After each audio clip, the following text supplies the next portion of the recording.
Hey guys, welcome back to the channel.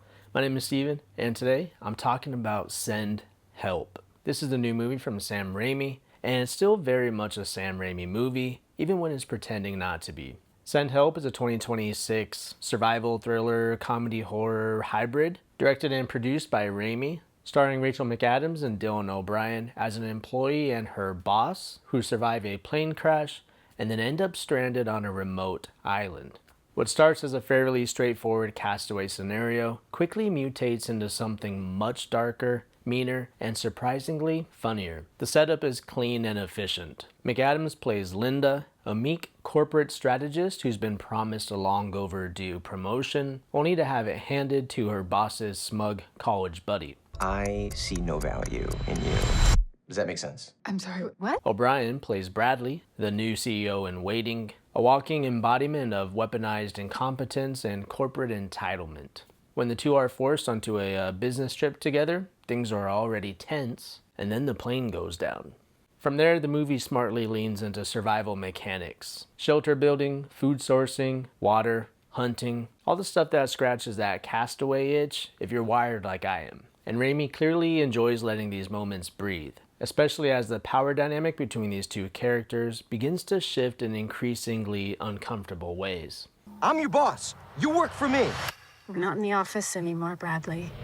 But what really makes Send Help work is the chemistry. Rachel McAdams is, of course, excellent here, and she's clearly having a blast. She flips between insecure, resentful, confident, unhinged, and outright terrifying with sort of whiplash-inducing ease. A lot of the movie's comedy comes from how fast she can pivot her energy, sometimes mid-scene, and it never feels forced. Dylan O'Brien holds his own as well, especially as his character's faux alpha confidence starts to crack. There's a couple good gags where his character tries to prove his usefulness with some survival tasks and fails spectacularly, and those moments almost land consistently. I was genuinely surprised at how funny this movie is. This really isn't a horror in the traditional sense. It's more of a survival comedy with escalating horror elements layered on top. That said, when the violence hits, it hits. The gore is plentiful and well handled. There's some pretty gnarly injuries later in the movie that got a good reaction from the crowd.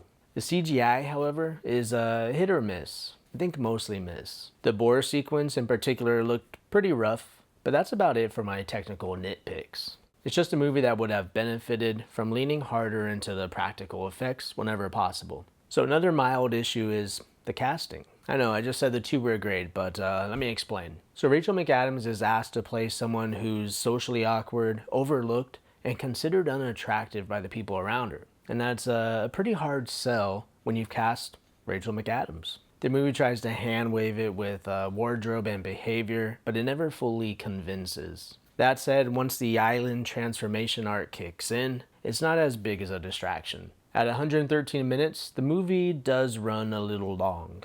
The pacing isn't always smooth, and there are moments where the power struggle between the two gets slightly repetitive. But Raimi keeps things interesting by shifting tones or genres just often enough to keep you engaged. And honestly, it's a bit refreshing to see Raimi working outside of his usual comfort zone, while still sneaking in the usual Raimi sensibility. The cruelty, the pitch black humor, and the sudden tonal left turns. This is also a movie that benefits from a theater audience. The laughs hit harder, the violence gets bigger reactions, and the final act lands with a kind of communal disbelief that's fun to experience with the crowd.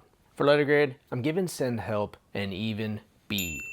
It's an original, R-rated survival thriller with a strong sense of humor, two committed lead performances, and a legendary director clearly enjoying himself. That's a pretty good deal. So who would like this movie?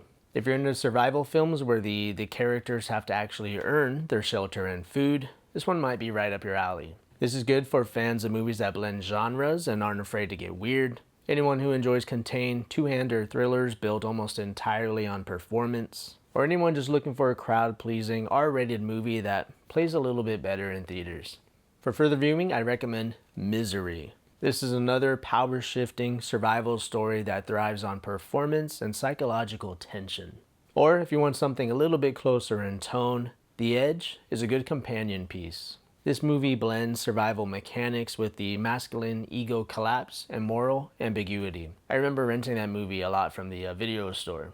Alright guys, as always, quick review. Thanks for watching and we'll see you on the next one.